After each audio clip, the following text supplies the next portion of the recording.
Secundaria segundo grado. Ciencias y tecnología. Física. Electricidad. Que el alumnado de secundaria conozca sobre la electricidad, su obtención, usos y cuidados, además de familiarizarse con algunos términos que se utilizan al hablar de electricidad.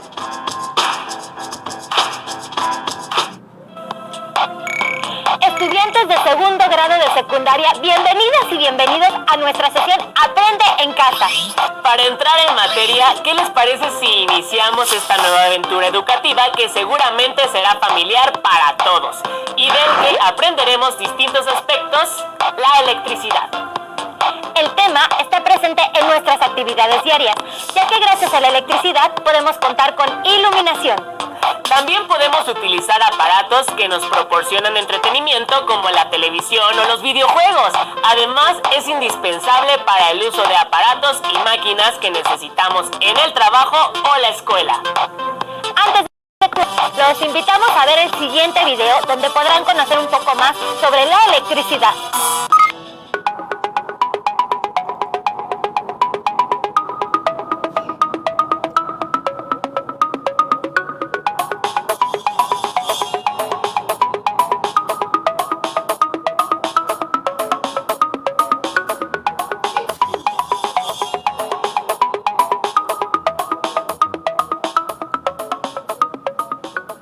Cuando en una localidad se interrumpe el suministro de electricidad, se detiene el funcionamiento de todos los aparatos eléctricos.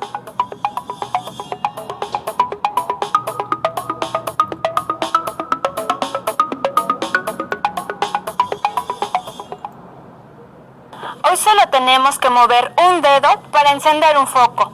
Es tan sencillo que pocas veces pensamos por qué sucede.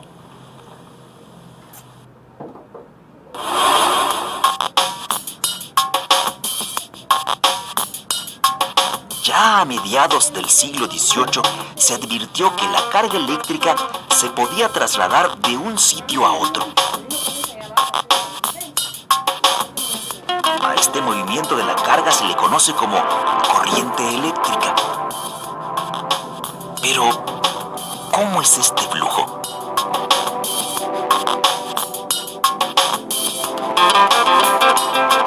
Una analogía podría ayudarnos a entenderlo. ¿En qué se parecen un río y un cable con corriente eléctrica? Así como el agua fluye por el canal, la carga eléctrica lo hace por el cable. La carga que fluye por un conductor consiste en electrones desplazándose a través de este. Ahora investiguemos si algunos materiales pueden conducir la carga eléctrica mejor que otros.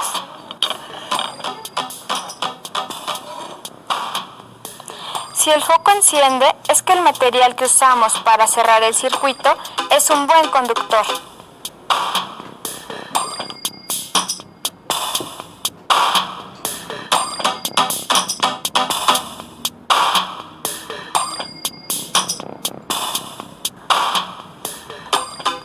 Si no lo hace, el material es un aislante y no permite el flujo de electrones.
material sea conductor o aislante?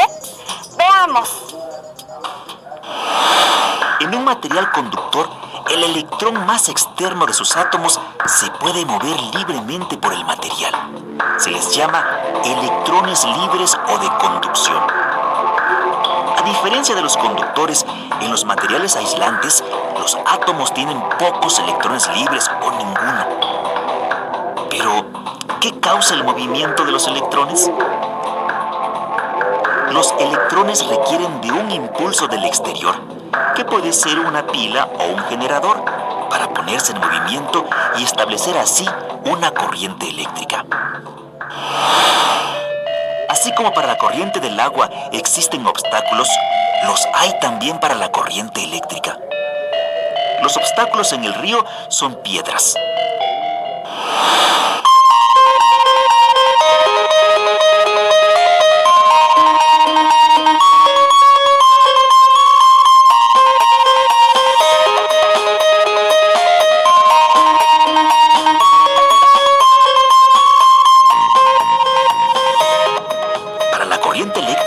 Son los átomos fijos del material.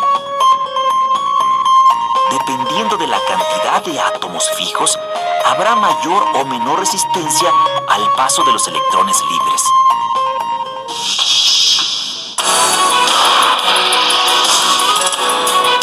¿Sabías que entre los conductores y los aislantes hay una variedad de materiales con propiedades intermedias? Así es. Los materiales semiconductores se comportan normalmente como malos conductores, pero si se contaminan con átomos de un material conductor, tal como un metal, se manifiestan efectos muy curiosos. Por ejemplo, dejan pasar la corriente eléctrica en un sentido y la bloquean en sentido contrario. Los semiconductores se utilizan para controlar con mucha precisión el flujo de la corriente, como en los circuitos de las computadoras y las calculadoras. Imagina que estas canicas son electrones.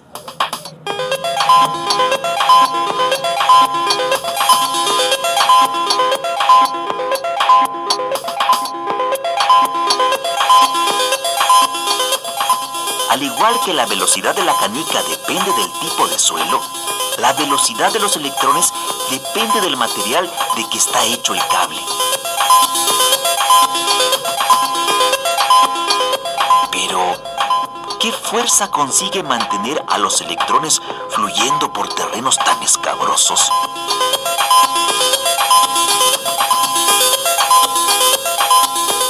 En este caso, las canicas se mueven cuesta abajo como resultado de la fuerza de gravedad.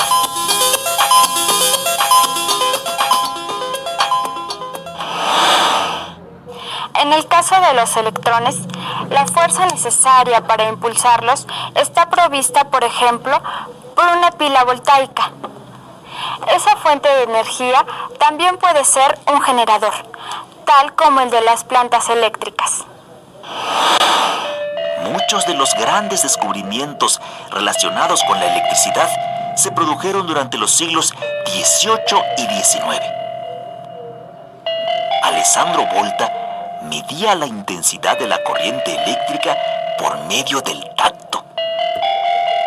Este científico inventó la batería eléctrica, conocida como pila voltaica, en su honor.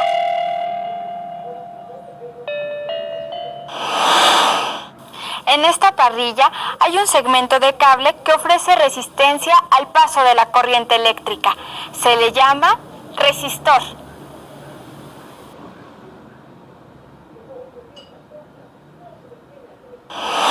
Cada vez que un electrón de conducción choca con un átomo, le cede energía cinética. A causa de innumerables choques como este, todos los átomos del sólido aumentan su energía de vibración y, en consecuencia, el material aumenta de temperatura. Efectivamente, el resistor se calienta. De la misma manera que el agua, al transferir energía cinética a las aspas del molino, se frena. Para que un foco se encienda, es necesario pasar corriente eléctrica por un filamento con la resistencia adecuada. De esta manera se calienta y se vuelve incandescente, emitiendo luz tal como un metal al rojo vivo.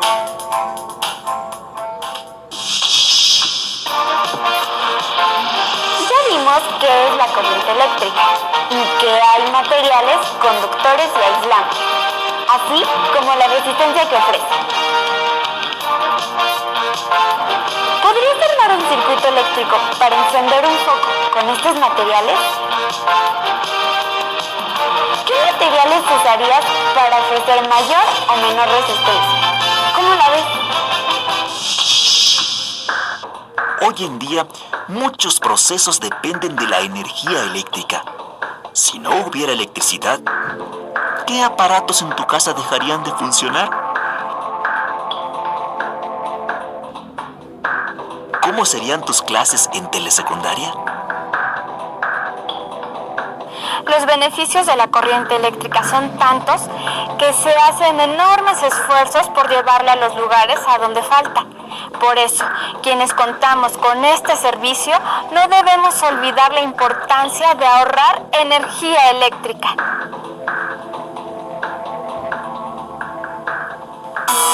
Como pudimos observar, existen materiales conductores que permiten el flujo de electrones que generan electricidad.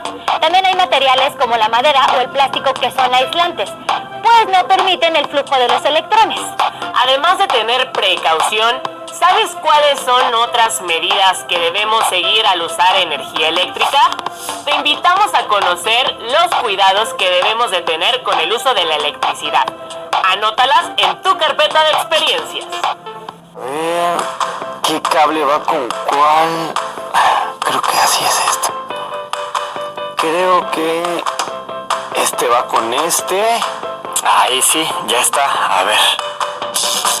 No, ¿qué pasó? Pero si solo junté los cables y... creo que debo de tener más cuidado con la electricidad. ¿Sabes cuáles son las precauciones que debemos de tomar al usar la energía eléctrica? Si bien la electricidad es necesaria, debemos tener cuidado al usarla, ya que puede provocar incendios o descargas eléctricas, es decir, el paso de la corriente por el cuerpo humano y que dependiendo de su intensidad, duración y trayectoria, puede llegar a ser muy peligroso. Para evitar riesgos por el uso de la electricidad, debemos de seguir normas de seguridad. Por ejemplo, evitar manipular aparatos eléctricos con las manos mojadas, dado que el agua es conductora de electricidad. Utilizar guantes dieléctricos creados con materiales aislantes como goma o látex, pues estos impiden la conducción de electricidad. Procurar que toda instalación eléctrica cuente con mecanismos de protección como tomas de tierra, interruptores y fusibles. Colocar los aparatos y contactos de electricidad lejos de las tomas de gas y agua. Desconectar de la corriente eléctrica cualquier aparato que deba ser revisado. Verificar que los cables eléctricos estén cubiertos de goma o plástico. Evitar conectar varios aparatos eléctricos en un solo contacto. Y colocar tapas protectoras en los contactos eléctricos cuando haya niños pequeños en casa. ¿qué debemos hacer en caso de un accidente eléctrico?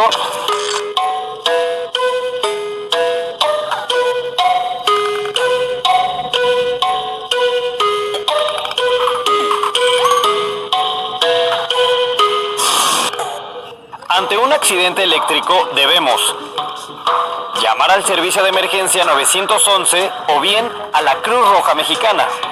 Si en el accidente hay una persona electrocutada, debemos evitar acercarnos a ella y mantenernos a una distancia de 7 u 8 metros, así como buscar interrumpir la corriente eléctrica con un material que no sea conductor de electricidad, por ejemplo, un palo de madera. Una vez que no haya riesgos, el especialista en primeros auxilios empleará un objeto no conductor para tocar a la persona accidentada y revisar su estado de conciencia, dado que un accidente de este tipo puede alterar el ritmo cardíaco o provocar un paro respiratorio. También debemos despejar el área para que el especialista en primeros auxilios brinde a la persona accidentada la reanimación cardiopulmonar o RCP.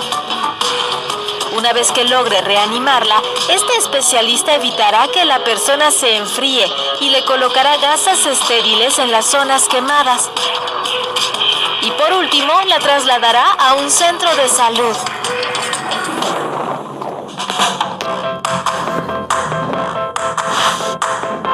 Ahora sé que para arreglar mi ventilador, lo mejor es buscar a un experto antes de poner en riesgo mi salud o provocar un accidente. ¿Y tú qué otras medidas de prevención conoces? ¿O cómo puedes actuar ante un accidente eléctrico? El aprovechamiento de la electricidad facilita nuestras actividades, pero en su manejo debemos seguir las medidas de seguridad indicadas para evitar accidentes. Los invitamos a que elaboren un tríptico o un pequeño cartel. Recuerden anotar en su carpeta de experiencias las precauciones que debemos tener con el uso de la electricidad. Hemos llegado al final, pero recuerden que pronto tenemos una nueva cita en Aprende en Casa, donde podrán avanzar en el aprendizaje y asimilación de los temas que componen el plan de estudios. ¡Hasta pronto!